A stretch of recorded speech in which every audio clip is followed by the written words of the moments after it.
സ്നേഹത്തിൽ പിണക്കമുണ്ടാകുമെന്നും സ്നേഹത്തിൽ കളിയാക്കലുണ്ടാകുമെന്നും സ്നേഹത്തിൽ ചിലപ്പോഴൊക്കെ ചതിയുണ്ടാകുമെന്നൊക്കെ പഠിപ്പിച്ചത് യേശുവിൻ്റെ ജീവിതത്തിലാണ്. ഇന്ന് പത്രോസിൻ്റെ യോഗ്യതാ പരീക്ഷയാണ്. സഭയെ നയിക്കാനുള്ള ആളാണ്. 3 വർഷം കൂടി നടന്ന് എല്ലാ ഒബ്സർവേഷനും ശേഷമാണ് യേശു തൻ്റെ വലിയ ഉത്തരവാദിത്വം പത്രോസിനെ ഏൽപ്പിക്കുമ്പോൾ അവസാനത്തെ ഒരു ഓറൽ പരീക്ഷ കൂടെയുണ്ട്. ഈ ഓറൽ പരീക്ഷയ്ക്ക് പത്രോസ് ജയിക്കണം. ചോദ്യം വളരെ വ്യക്തമാണ്. ഒറ്റ ചോദ്യമേ ഉള്ളൂ. പക്ഷെ പല പ്രാവശ്യം ചോദിച്ചു. ചോദ്യം ഇതായിരുന്നു: നീ എന്നെ സ്നേഹിക്കുന്നുവോ? വലിയൊരു ഉത്തരവാദിത്തത്തിൻ്റെ ബേസിക് മാനദണ്ഡം അതാണ്.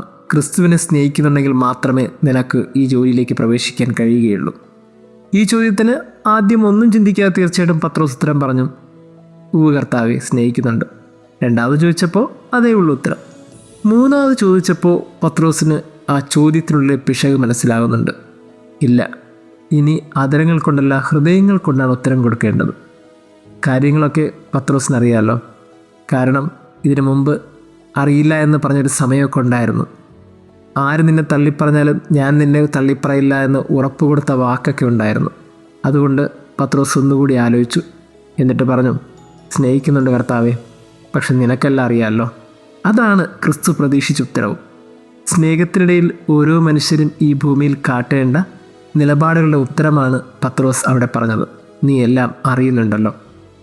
സ്നേഹിക്കുന്ന 2 മനുഷ്യർ പരസ്പരം അങ്ങനെയായിരിക്കണം.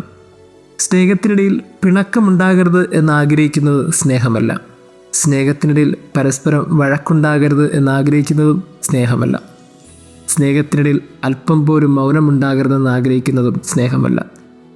കണ്ണീരും സന്തോഷവും വേദനയും ആനന്ദവും ഒക്കെ ചേരുന്നതാണ് സ്നേഹമെന്നും ഒത്തിരി സംസാരിച്ചതും കുറച്ചു കാലങ്ങളിൽ ആ സംസാരിച്ചതിന് പേരിൽ മിണ്ടാതിരിക്കുന്നതുമൊക്കെയാണ് സ്നേഹമെന്നും ക്രിസ്തുവിൻ്റെയും പത്രോസിൻ്റെയും ജീവിതം കൊണ്ട് ഈ ഭൂമി പഠിച്ചെടുക്കേണ്ട വലിയൊരു സത്യമാണ്.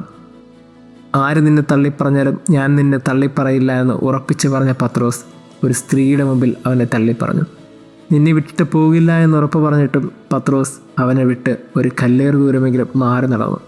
അങ്ങനെ സ്നേഹത്തിനിടയിൽ ഇങ്ങനെ ചില വിള്ളലുകൾ കൂടി ഉണ്ടാകുമെന്ന് തിരിച്ചറിവിനിടയിൽ പത്രോസിന് ക്രിസ്തുവിനെ കൂടുതൽ സ്നേഹിക്കാൻ സാധിച്ചു. പ്രിയമുള്ളവരെ, ഇന്നത്തെ സുവിശേഷം സ്നേഹത്തിൻ്റെ സുവിശേഷമാണ്. കുറച്ചും കൂടി ഓരോ മനുഷ്യരും ഈ ഭൂമിയിൽ ചെയ്തു തീർക്കേണ്ട ബന്ധങ്ങളിലെ ചില ചോദ്യങ്ങളുടെ ഉത്തരമാണ്. സ്നേഹമെന്നാൽ സ്നേഹിക്കുന്നു എന്ന് പറഞ്ഞ വാക്ക് മാത്രമല്ല, അതിനിടയിൽ എല്ലാം അറിയുന്നു എന്ന തിരിച്ചറിവും എല്ലാം അറിയിക്കുന്നു എന്ന് പറയുന്ന ബന്ധങ്ങളുടെ കാഠിന്യവുമാണ്.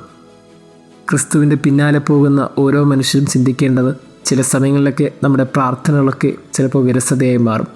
ദേവാലയം ചിലപ്പോഴൊക്കെ നമുക്കൊരു മടുപ്പായി മാറും. ചിലപ്പോഴൊക്കെ ദൈവത്തെ മറന്ന് ജീവിക്കുന്ന ഒരു സമയമുണ്ടാകും, പത്രോസിനെ പോലെ. അങ്ങനെ എവിടെയെങ്കിലുമൊക്കെ വെച്ച് ഒത്തിരി സ്നേഹിക്കുന്ന പൊന്നു തമ്പുരാനെ മറന്നുപോയി അകന്നുപോയ നിമിഷങ്ങളുണ്ടെങ്കിൽ തിരിച്ചു വരുമ്പോൾ ചോദ്യം ഇതായിരിക്കും: നീ എന്നെ സ്നേഹിക്കുന്നുവോ? അപ്പോഴും ഹൃദയം കൊണ്ട് ഉത്തരം പറയണം. ചിലപ്പോഴൊക്കെ മറന്നുപോയ നിമിഷമുണ്ട്, ചിലപ്പോഴൊക്കെ മടുപ്പ് തോന്നിയ നിമിഷമുണ്ട്, ചിലപ്പോഴൊക്കെ നിന്നെ വിട്ട് അകന്നു പോയ നിമിഷമുണ്ട്.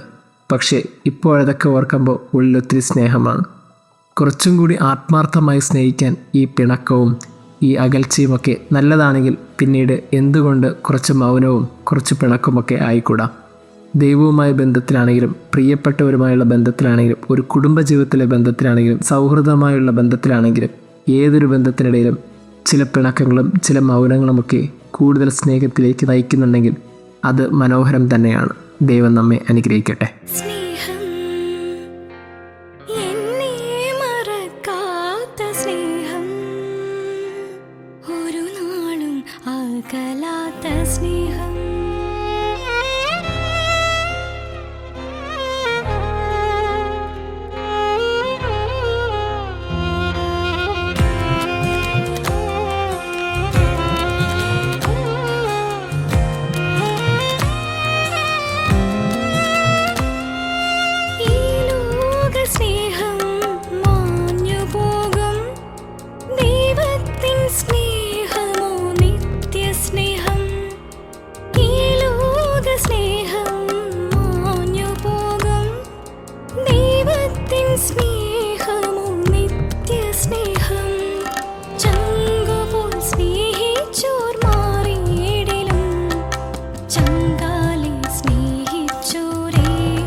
സ്നേഹം,